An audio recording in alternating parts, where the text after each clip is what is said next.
When South Africa's top cop accused a powerful former minister of taking money from a notorious tender kingpin, the country held its breath. But then, out of nowhere, the accusation vanished. A single text message, one retraction, and suddenly silence. Tonight, on Border Files, we uncover how a bombshell corruption claim between two of South Africa's most powerful lawmen has spiraled into a political earthquake. Because this isn't just about a text message, it's about fear, control, and who really owns the truth in South Africa's corridors of power.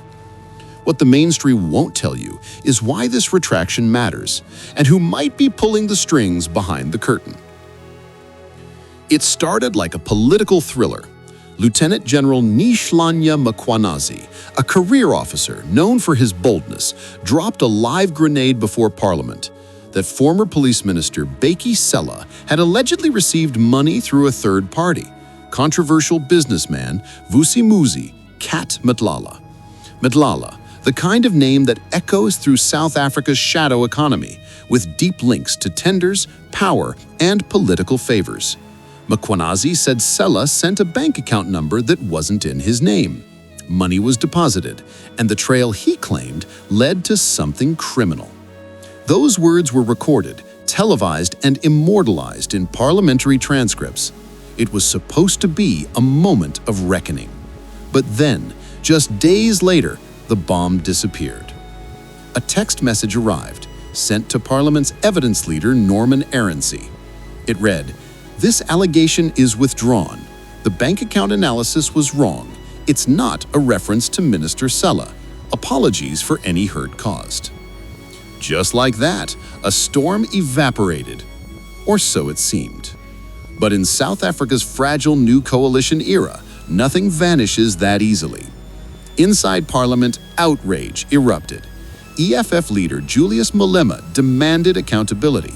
If Mkhwanazi could accuse Cele publicly, he must retract publicly, on oath, on the same stage. Malema wasn't alone.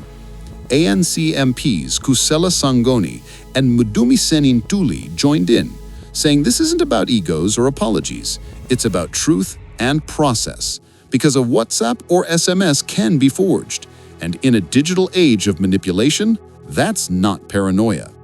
So was the text even real? Did Mkhwanazi truly send it?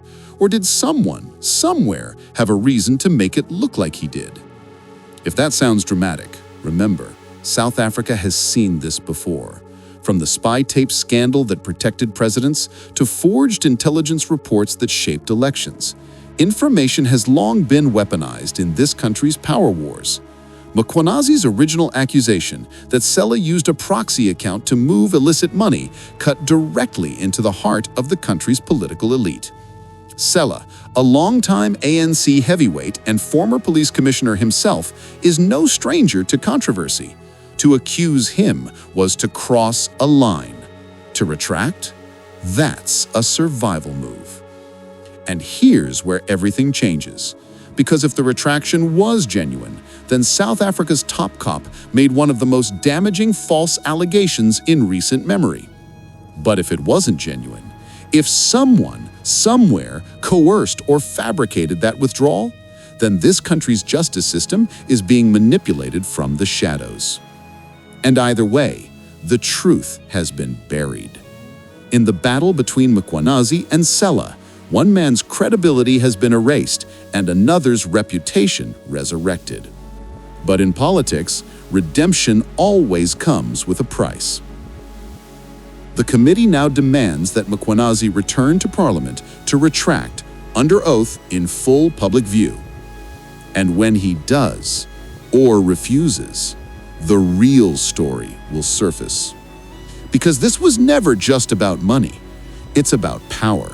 Who controls it, who exposes it, and who gets destroyed when they speak. Behind the polite apologies and parliamentary smiles, South Africa's law enforcement elite is tearing itself apart. And the world should be watching. If this story makes you question what's really happening behind the headlines, you're not alone, because this is only the beginning. Subscribe now to Border Files and turn on notifications, because the next episode will expose how power, corruption, and silence move together, not just in South Africa, but across the world.